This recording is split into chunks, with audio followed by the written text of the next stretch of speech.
தமிழ்நாட்டுல இப்ப எஸ்ஐஆர் எனப்படும் வாக்காளர் சிறப்பு தீவிர திருத்தம் நடந்துகிட்டு இருக்கு. தேர்தல் ஆணையம் நம்ம வாக்காளர் அடையாளத்தை வெரிஃபை பண்ற இந்த முறையில இதுக்கு முன்னாடி தேர்தல்ல ஓட்டு போட்டவங்க, ஓட்டர் ஐடி வாங்கிட்டு இன்னும் ஓட்டு போடாதவங்க, இன்னும் ஓட்டர் ஐடியே வாங்காதவங்க, வெளிநாட்டுல இருக்கிற இந்திய மக்கள் என எல்லாரும் கலந்துகிட்டு நம்ம வாக்குரிமையை நிலைநாட்டணும். தேர்தல் வரவிருக்கிற நேரத்துல 18 வயதை தாண்டி இன்னும் ஓட்டர் ஐடி அப்ளை பண்ணாதவங்க, முதல் தலைமுறை வாக்காளர்கள் எல்லோரும் கண்டிப்பா இந்த எஸ்ஐஆர்ல பங்கேற்கணும். இது 2 முறையில நடைபெறுது. ஒன்னு, தேர்தல் ஆணையத்தோட BLO நேரடியா நம்ம வீட்டுக்கு வந்து இந்த பிரிவுல வரவங்களுக்கு முறையான படிவம் கொடுப்பாங்க.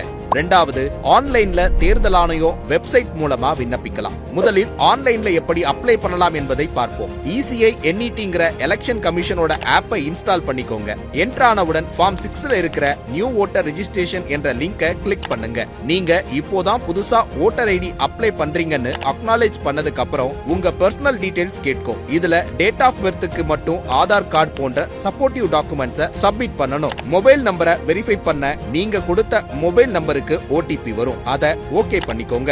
போட்டோஸ், சிக்னேச்சர் எல்லாம் ஃபில் பண்ணி சப்மிட் பண்ணதுக்கு அப்புறம் உங்களுக்கு ஒரு ரெஜிஸ்ட்ரேஷன் நம்பர் வரும். உங்க அப்ளிகேஷனோட அடுத்தடுத்த அப்டேட்ஸ் நீங்க அதுல பாத்துக்கலாம். விரைவில் ஓட்டர் ஐடியை இந்த ஆப்ல இருந்து டவுன்லோட் பண்ணிக்கலாம். புதிய வாக்காளரான நீங்கள் ஃபார்ம் 6ஐ பூர்த்தி செய்து கொடுக்கும் போது டிக்ளரேஷன் ஃபார்மை கட்டாயம் இணைக்க வேண்டும். இந்த 5 பிரிவுகளில் ஏதேனும் ஒன்றை டிக் செய்து உரிய ஆவணங்களை கட்டாயம் இணைக்க தவறாதீர்கள்.